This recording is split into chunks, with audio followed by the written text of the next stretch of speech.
The cold wind cut across the barren surface of the planet, shaking the walls of the small human outpost. Ethan Cole pulled his coat tighter around his shoulders and stepped outside to check the weather monitors. This part of the galaxy was not kind. Rocky plains stretched as far as the eye could see, punctuated by jagged cliffs and shallow craters filled with frozen water. He had been alone here for weeks, maintaining the climate control systems that kept the outpost operational. It was lonely work, and the silence was often broken only by the howling wind and the occasional distant rumble of some alien creature. Ethan rubbed his eyes and scanned the horizon. Nothing moved. He was about to head back inside when a faint sound caught his attention. A soft scratching, almost like claws against metal. He froze. His hand went to the small plasma pistol at his hip. It wasn't unusual to see wildlife here, but this sound was different. Slightly desperate, almost human in its rhythm. He took a careful step toward the noise. The scratching became more distinct, almost pleading. Ethan's instincts told him to stay back, but something deeper, a spark of curiosity or compassion, pulled him forward. As he rounded the corner of the outpost, he saw a figure slumped against the wall. It was an alien woman. Her skin was pale blue and her hair, a dark silver, hung in damp strands over her face. Her eyes were wide and red-rimmed, full of exhaustion and fear. Beside her, two small forms curled up together, trembling and weak. They looked like children, but not human, small alien children, their delicate limbs thin and fragile, their faces marked with dirt and desperation. She lifted her gaze when she noticed him, and her voice trembled as she spoke. "My children? They haven't eaten for days. If you feed them, I'll be yours forever." Ethan froze. The words were shocking, but not in the way they might seem. This was not a bargaining attempt for power or wealth. Her tone was desperate, honest, and pleading. She was offering loyalty in the only way she knew, driven by fear for her children's survival. Ethan lowered his pistol slowly. I just want to help," he said cautiously. "I'm not going to claim anything." Her eyes widened with a mixture of hope and disbelief. You would help us without asking?" She whispered. "Yes," he said, "but you need to come inside first. I have some supplies." The woman nodded weakly and struggled to rise. Ethan stepped forward, helping her to her feet. She moved slowly, almost collapsing under her own weight, but she managed to hold onto him. Her children clung to her skirts, their eyes wide and fearful. As they entered the outpost, the warmth of the interior made the children shiver less violently. Ethan guided them to the small dining area. He pulled out a supply pack of rations and warm nutrient paste, setting them carefully in front of the children. Their small hands reached out instinctively, grabbing at the food as if they had never seen it before. They devoured it quickly, the hunger etched on their faces impossible to ignore. The woman, Lyra, watched silently, refusing to eat until her children were full. Ethan could see the tension in her body, the tight grip she had on herself, the way she measured every movement to protect her children. Finally, when they had eaten their fill, she allowed herself to take a small portion. She ate slowly, carefully, as if savoring not just the taste but the relief of having survived another day. "You saved them," she said softly, almost to herself. "You saved my children."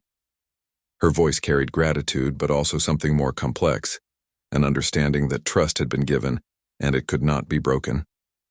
Ethan nodded. "I didn't save them to own you," he said.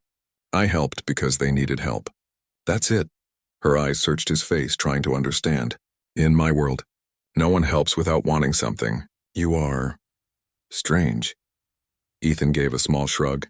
"Maybe. But I believe there are people, humans, who do good without expecting payment." A silence fell over the room, broken only by the soft breathing of the children as they finished their meal. Lyra knelt beside them, brushing their hair back, murmuring comforting words in a language Ethan could barely understand. Yet, despite the unfamiliar words, the tone was universal. Love, relief, and exhaustion. They had eaten, but the danger had not passed. Ethan's sensors picked up a movement outside. He frowned and went to the window, peering into the dark. There in the distance, lights flickered, small, fast-moving ships approaching the outpost. His heart sank. He recognized the shape and formation immediately. It was a patrol from Lyra's own species. "They're coming," Ethan said, turning to her. Lyra's eyes went wide and she rose to her feet, her posture stiffening with instinctive readiness. "They will not understand," she whispered. "They will see what I have done as betrayal." "They will kill you!" "If I cannot protect you." Ethan shook his head. "I'm not leaving." "You're not leaving. We face this together." She stared at him, shock and awe mixed in her expression. Humans rarely showed such courage or such refusal to abandon others. Her hands shook slightly as she clenched them into fists. For a moment her pride and fear battled within her, then she made a choice. "Then, I fight with you," she said. "But know this, if they take my children, I will not stop." Ethan nodded. He moved to gather defensive tools, checking the energy blasters and barriers they had in the outpost. He handed one to her, showing her the basics. "Aim here," he said, pointing to the sensors on the approaching patrol. "We need to keep them at a distance. Don't fire unless you have to." Lyra nodded, gripping the weapon tightly. She was skilled, even though she hadn't used human technology before. Ethan could see it in the way her muscles tensed, the way her eyes followed every movement of the approaching patrol. She had been a warrior in her world, and now she would fight again, not for conquest, but for survival. The patrol landed a few hundred meters away, the lights scanning, engines humming. Ethan and Lyra crouched behind a reinforced wall, watching them carefully. The children were quiet now, hiding in a small corner of the room, trembling but safe for the moment. One of the patrol members moved forward, raising a communication device. Their voice was harsh and commanding. "Lyra, you have betrayed your people. Return the children immediately or face judgment." Lyra stepped slightly forward, her voice steady. "They are my children. They are weak, starving, and they need care. I will not abandon them." The patrol hesitated. There was anger, shock, confusion, emotions Lyra was well trained to recognize. She could see the flickers of doubt in their posture, the slight pause in their aggression. Ethan leaned closer to her. "We can do this. Don't let fear decide. We fight together or we don't fight at all." Lyra took a deep breath. Her tail twitched behind her nervously, but her hands held the weapon firmly. She glanced at her children, then at Ethan. There was a silent understanding between them. No words could capture the weight of the choice they were making. They would protect each other no matter the cost. The patrol moved forward again, but slower this time, clearly uncertain. Lyra fired a warning shot, a controlled burst that hit the ground near them. The patrol froze. Ethan stepped forward, aiming his blaster with precision. "Stop," he said firmly. "Leave now or you face both of us." There was a long silence, then the patrol withdrew slightly, reassessing the situation. It was unusual for humans to intervene, unusual for one of their own to stand beside an alien in such a way. Lyra felt a surge of hope she hadn't known in years. Finally, after tense moments that felt like hours, the patrol retreated entirely, leaving the outpost in uneasy quiet. Lyra sank to the floor exhausted and let out a long breath. Ethan knelt beside her, handing her a small water pack. "You did well," he said quietly. "They won't be back soon. You protected your children and we protected each other." She looked at him, tears in her eyes, but not of sadness. Gratitude, awe, and something more, a budding trust. You did not demand anything from me," she whispered. "In my world, anyone who would do this, they are rare. You are rare." Ethan gave a small smile. "Maybe that's why I'm still here." She shook her head slightly, brushing hair from her face. "No," she said softly. "You are here because of courage. And because of humanity. You showed me a path I thought I had lost. A path where help is given freely, without chains." The children stirred, looking up at her, sensing her relief. They were safe for the first time in days. Lyra gathered them in her arms, holding them close, and Ethan watched silently, feeling a strange warmth spread through him. He had not expected to feel this way, not in the cold isolation of the frontier, but there was something powerful in the connection forming here. As night fell over the planet, the wind still howling outside, the small outpost was filled with an unusual peace. They had survived together, protected each other, and formed a fragile bond that might change all their lives. Lyra's eyes met Ethan's again. "From today," she said softly, "I will protect you. No one touches you while I breathe." Ethan nodded, understanding the weight of her words. This was not a promise of servitude. It was a pledge of loyalty, born from desperation, respect, and perhaps a little hope. Outside, the winds continued to rage, but inside, they were safe. For now. And Ethan knew that this was only the beginning. The first light of the planet's pale sun barely touched the horizon. when Ethan stirred from his uneasy sleep. The wind had calmed, but the planet was still harsh, and the events of the previous night weighed heavily on him. He rose quietly, careful not to wake the children sleeping beside Lyra. The two small forms were curled together, exhausted but alive, their faces still pale from hunger and fatigue. Lyra sat nearby, staring out the small window of the outpost. Her expression was calm but guarded, the lines of exhaustion still present. She had stayed awake for hours after the patrol left, making sure the children were safe. Now, with a brief moment of peace, she allowed herself a small reprieve. Ethan approached her cautiously. "They're sleeping," he said softly. "You should rest too." She shook her head. "Rest can wait. There is no telling when danger returns. My people, they do not forgive betrayal easily." He nodded. "I understand. But you cannot protect them if you collapse from exhaustion. Let me help." For a moment she hesitated. Her instincts told her that humans were fragile, that they could not handle the dangers she had faced. Yet Ethan had proven otherwise. He had stood with her against her own kind without fear, without expecting anything in return. Slowly, she allowed herself to lean back, closing her eyes briefly. Breakfast was simple. Ethan prepared a mix of rehydrated rations and warm nutrient paste. The children awoke with sleepy eyes, immediately reaching for the food. Lyra watched them, a faint smile appearing on her face. For the first time in days, she allowed herself to relax slightly, knowing her children were nourished and safe. As they ate, Ethan studied her carefully. Lyra was not just a mother, she was a warrior, skilled and disciplined, yet her current state revealed vulnerability that few would ever see. Her species had trained her to hide emotions, to endure hardship silently, but now, in front of a human who had shown her nothing but kindness, she revealed layers of fear, hope, and resilience. After breakfast, Ethan turned to her. "We need to prepare in case they come back. I can reinforce the defenses, but I need your help." Her eyes sharpened immediately. "Show me," she said. Together they worked to fortify the outpost. Lyra moved with surprising agility, carrying heavy barriers, adjusting sensor grids, and assisting Ethan in setting traps that could alert them to approaching enemies. Each movement was precise, efficient, and calculated. She was a natural strategist, and Ethan realized that her skills went far beyond what a human could accomplish alone. Hours passed in quiet, focused labor. The children played nearby, their laughter soft but genuine, a stark contrast to the tension that hung in the air. Lyra glanced at them periodically, a mixture of pride and concern on her face. She had survived many battles, but this, protecting her children in a world so hostile, tested her in ways nothing else ever had. As night fell again, a faint glow appeared on the horizon. Ethan noticed it immediately.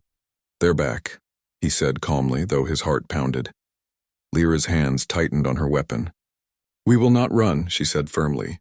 "If they take my children, they will find me stronger than before." The patrol landed closer this time. Their lights scanned the outpost, but they moved with caution, aware of the previous confrontation. Ethan and Lyra crouched behind the reinforced wall, the children hidden safely behind a small barricade. One of the patrol leaders stepped forward. "Lyra, you will return the children. You know the penalty for betrayal." Lyra stood, her posture straight and proud. "I have no intention of returning my children to danger. They are weak, hungry, and scared. I will not abandon them." The patrol hesitated, glancing at each other. Their confusion was evident. Humans rarely intervened in their disputes, and an alien standing beside one was unprecedented. Ethan stepped forward, holding his blaster at the ready. "They are safe here," he said firmly. "I will not allow you to harm them or her." A murmur ran through the patrol. Some hesitated, uncertainty crossing their faces. The leader frowned. "You a human? You dare interfere in our affairs?" Ethan did not flinch. "Yes, because doing nothing would be worse than fighting, and I do not abandon those who cannot protect themselves." The patrol advanced slightly, but the hesitation lingered. Lyra's eyes blazed with determination. She took a step forward, weapon raised. "You will not touch them," she said. "I am their mother, and I am stronger than you think." The patrol attacked, but Ethan and Lyra moved as one. She fired with precision, disarming 2 patrol members without causing permanent harm. Ethan covered her, taking down sensors and intercepting attacks with calculated efficiency. Their movements were synchronized, a partnership forged through necessity, trust, and shared determination. The children watched from their hiding spot, wide-eyed. Fear and awe filled them as they saw their mother and the human who had saved them fight side by side. It was a sight they would remember forever. The courage and strength of two beings determined to protect the innocent. After a tense battle, the patrol retreated. They were humiliated and confused by the unexpected resistance, but they had not been defeated. Ethan and Lyra remained alert, knowing that more danger could come. But for now, they were safe. Lyra sank to the floor, exhausted, and pulled the children close. Ethan knelt beside her. "They're safe," he said softly. She looked at him, her eyes filled with gratitude. "You did not demand anything from me," she said. "Yet you fought. For us," Ethan smiled faintly. "I did not fight for loyalty. I fought for what was right." Her expression softened. "In my world, such actions are rare. Most humans would have left or demanded service. But you are different. You are extraordinary," he shook his head. "I am just human. I believe in helping others when they are in need." For the first time, Lyra allowed herself to relax completely. She looked at her children, then back at Ethan. "Then I am yours," she whispered, "not as a servant, not as someone you control, but as someone who owes her life to you, and I will protect you as you have protected us." Ethan reached out, placing a hand on hers. "You don't owe me anything. Just stay safe. That's all I ask." The night passed quietly. For the first time, Lyra and her children slept without fear, knowing they were protected. Ethan remained vigilant, but the bond that had formed between them gave him strength as well. Days turned into weeks. Lyra and Ethan worked together, fortifying the outposts, scavenging for supplies, and ensuring the children were fed and healthy. Their partnership grew beyond necessity, evolving into mutual respect and deep trust. Lyra learned human ways, and Ethan began to understand the complexities of her culture. Each day they faced small dangers, wildlife, harsh weather, and the occasional patrol. But together they overcame them. Through it all, the children thrived. Their laughter filled the outpost, bringing warmth to a place that had once been cold and lonely. Lyra's eyes softened every time she saw them play, and Ethan felt a sense of family he had not known was possible in the isolation of the frontier. One evening, as the twin moons of the planet rose in the sky, Lyra stood outside the outpost, watching the horizon. Ethan joined her, offering a quiet smile. "They are safe," he said. "And so are we for now." Lyra nodded. "Yes, but the world outside is still dangerous. I must remain vigilant." "You don't have to do it alone," Ethan said. "We face it together." She looked at him, her expression a mixture of gratitude, pride, and something deeper. "Then I am yours," she repeated. "Not because of words, but because our lives are now linked. You saved my children, and in return I give you my loyalty, not as a servant, but as a protector, as family." Ethan felt the weight of her words. This was no simple alliance. It was a bond forged in desperation, strengthened by courage and sealed by trust. The wind howled again across the barren planet, but inside the outpost, there was warmth, laughter, and hope. Lyra and her children had found a new home, and Ethan had found a new purpose. Together they faced the dangers of the galaxy, stronger than any one of them could be alone. And as the stars glittered in the sky above, Lyra whispered softly to her children, "We are safe now, because he is human, and because he is ours." Ethan watched them, feeling a profound sense of connection. In a universe full of conflict, cruelty, and danger, this small outpost had become a haven, and it was the courage, compassion, and humanity of one human that had made it possible. The future was uncertain, but for the first time Lyra, her children, and Ethan believed that together they could face anything. The galaxy was vast, unpredictable, and often cruel, but in the quiet moments of trust and courage, they had found something far more powerful: family, loyalty, and hope. As the twin moons cast their light over the outpost, Ethan realized that the greatest battles were not always fought with weapons. They were fought with courage, compassion, and the willingness to stand for what is right, and in this corner of the universe they had already won.